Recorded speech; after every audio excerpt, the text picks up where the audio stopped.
दिन दूल्हा बने बराती बाजे ढोल निशाना, बाजे ढोल निशाना, बाजे ढोल निशाना।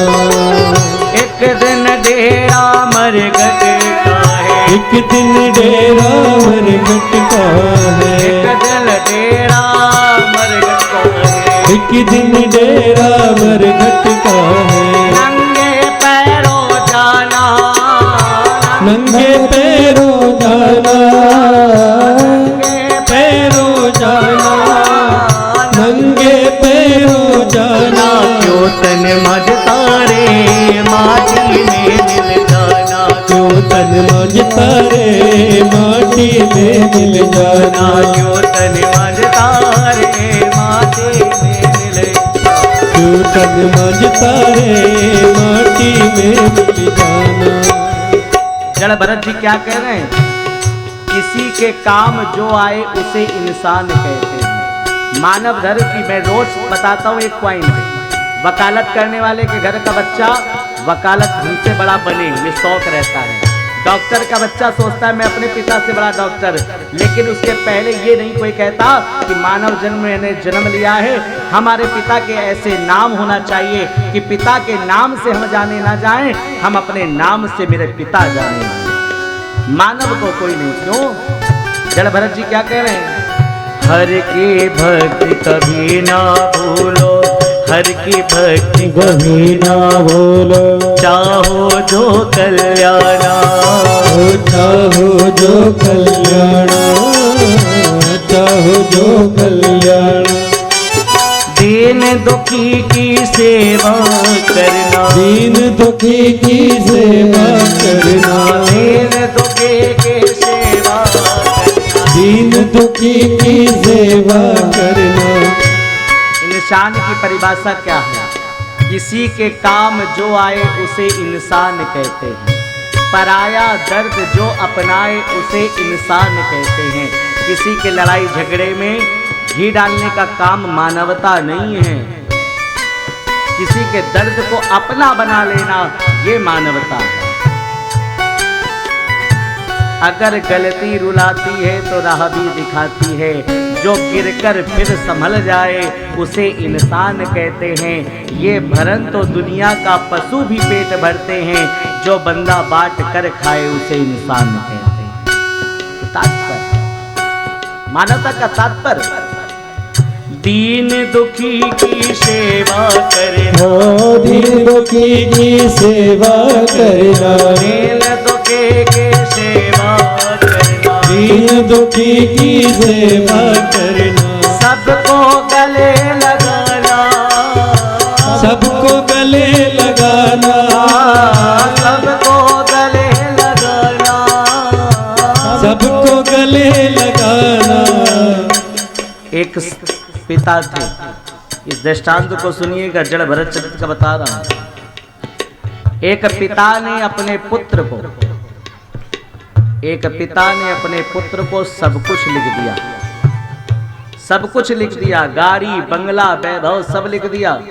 और जब वसीयत लिखी तो लिखने के बाद अंत में एक लाइन लिख दी वसीयत में।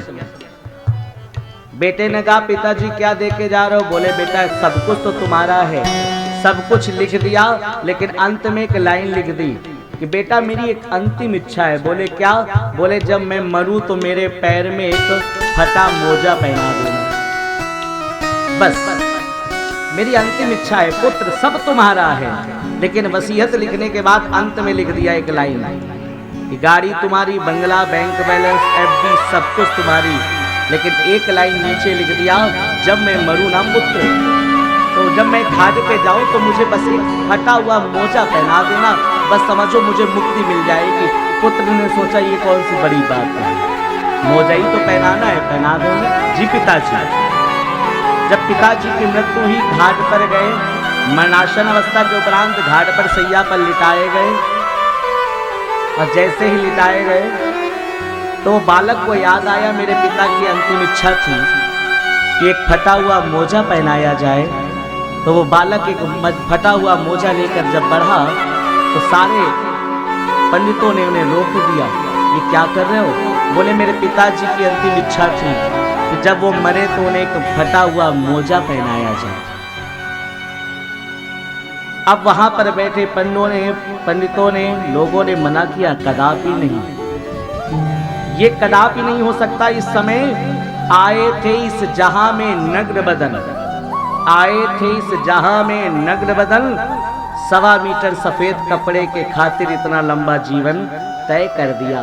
क्या तू लेकर आया था, क्या तू लेकर जाएगा? तूने जो कमाया वो दूसरा ही खाएगा। किस अभिमान में तू रहता है कि मैं बड़ा हूं? बस बड़े इस बात के हो, आम की लकड़ी की जगह चंदन की लकड़ी से जल सकते हो, लेकिन जब तक 2 रुपए की माचिस की तीली तुझे आग नहीं लगाएगी तब तेरा भी अग्निदाह संस्कार भी नहीं हो सकता।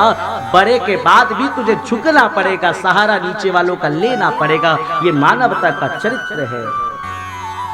वो बार बार बालक जिद करने लगा, मेरे पिता की इच्छा थी, मेरे पिता की इच्छा थी। लेकिन एक संत खड़े बोले, नहीं पुत्र, ये कदापि नहीं हो सकता। इस अवस्था में एक फटा हुआ वस्त्र क्या, केवल 1.25 मीटर सफेद कपड़ा ही जा सकता है, वो भी मर्यादा को ढकने के लिए, बस बाकी सब। लेकिन वो बालक कहता है, नहीं, हम अग्नि अपने पिता को तभी लगाएंगे जब तक फटा हुआ मोजा नहीं पहना देंगे, क्योंकि उन्हें मुक्ति नहीं मिलेगी। बोले किसने कहा? बोले पिताजी ने। बोले कहाँ कहा? बोले वसीयत में। बोले ला वसीयत मुझे। संत भगवान कहते वसीयत दिखा। जैसे वसीयत देखा तो वसीयत में देखते क्या है? गाड़ी तुम्हारा, बंगला तुम्हारा, वैभव तुम्हारा, एफडी तुम्हारा, सब कुछ तुम्हारा। बोले पुत्र, तूने वसीयत पढ़ी तो ऊपर वाली थी, लेकिन ऊपर वाली चीजों को तो तूने जोड़ लिया, क्या क्या था, नीचे वाली तो पढ़, क्या लिखा है उन्होंने।